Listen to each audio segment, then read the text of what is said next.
বাংলাদেশকে জরুরি অবস্থার দিকে নিয়ে যাওয়ার ভয়ঙ্কর পরিকল্পনা চলতেছে। আমি গতকালকেও এটা নিয়ে আলোচনা করছিলাম। আপনারা হয়তো যারা দেখছেন যে তাদের প্ল্যান কিন্তু এই মুহূর্তে শেখ হাসিনা দেশে আসা না। তাদের প্ল্যান হচ্ছে ডক্টর মোহাম্মদ ইউনূসের সরকারকে ব্যর্থ করা, ডক্টর মোহাম্মদ ইউনূসের সরকারকে ফেলে দিয়ে জরুরি অবস্থা জারি করা, সেনাবাহিনীর হাতে ক্ষমতা যাওয়া, অনেক কিছু।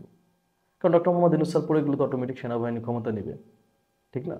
কারণ আমাদের যে বিপ্লবের স্পিরিট ছিল সেটা তো অলরেডি আমরা দিছি, ধুলাই মিশাই দিয়েছি। এখন চাইলেই প্রশাসন অনেক কিছুই করতে পারবে। আর যে প্রশাসন, তারা সবই তো আওয়ামী লীগের। এই সেনা প্রধান থেকে শুরু করে যাদেরকেই বলেন না করো, সবাই তো আওয়ামী লীগের প্রোডাক্ট। এই প্রোডাক্টগুলো তো এখনও বাদ হয় নাই। 80% এখনও আওয়ামী লীগের প্রোডাক্ট প্রতিটা জায়গাতে।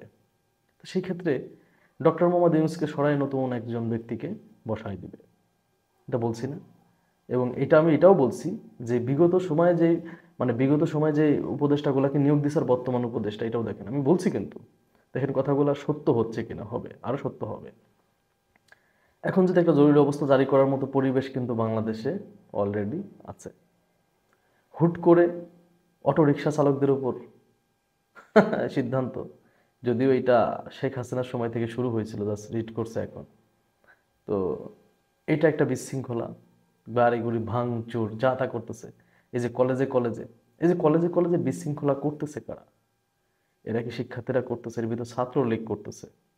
ছাত্রদের মাঝে যে ঐক্য, শেখ হাসিনাকে তাড়ানোর জন্য প্রতিটা কলেজ যেভাবে এক প্ল্যাটফর্মে চলে আসছিল, সবাই এক হয়ে গিয়েছিল। সিটি কলেজ, ঢাকা কলেজ কেউ কিন্তু চিন্তাও করে নাই, সবাই এক প্ল্যাটফর্মে চলে আসছিল। এই ঐক্যটাকে ভেঙে দেওয়ার জন্য এটা ছাত্রলীগ মাঠে নামছে। এটা আওয়ামী লীগের প্ল্যান। এই ভাঙচুর যা করতেছে ছাত্রলীগ করতেছে। দেশটাকে তারা জরুরি অবস্থার দিকে নিতে চায়, এটা হচ্ছে তাদের প্ল্যান। তারা এই প্ল্যান নিয়েই বসে আছে। আমরা যে বারবার করে বলি না, দেশটা আসলে চালাচ্ছে কে, ডক্টর মোহাম্মদ ইউনূস নাকি সেনাবাহিনী?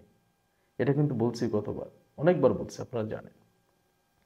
তো এই যে একটা বিশৃঙ্খলা সৃষ্টি করে বাংলাদেশে একটা জরুরি অবস্থার দিকে নিয়ে যাচ্ছে, এটা কিন্তু আওয়ামী লীগের সম্পূর্ণ পরিকল্পনা।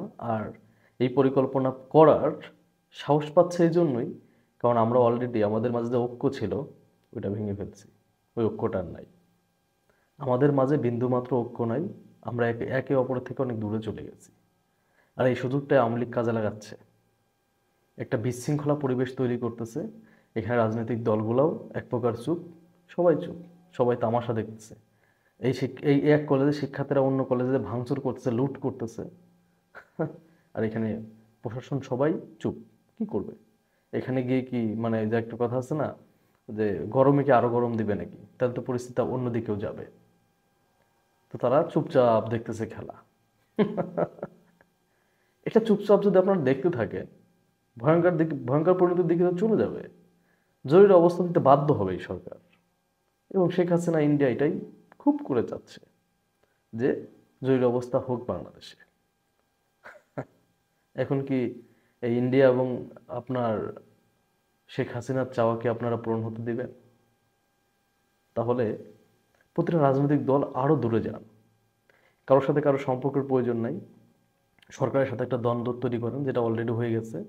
শিক্ষার্থীদের সাথে একটা দ্বন্দ্ব তৈরি করেন, অলরেডি হয়ে গেছে। এই সুযোগটাই আওয়ামী লীগ কাজে লাগাইতেছে। আপনাদের ভুলের খেসারত পাই পাই করে দিতে হবে। ওই যে দালাল সোলাইমান সুগন বলছিল না, দৌলদিয়ার দালাল, যে পই পই করে হিসাব নেওয়া হবে। আপনাদেরও পই পই করে হিসাবগুলো দিতে হবে। শুধু দেখতে থাকেন, অনেক বড় ভুল করতেছেন আপনারা। বিগত সময়ে যে কথাগুলো বলছি, অধিকাংশ কথাই সত্য হয়েছে।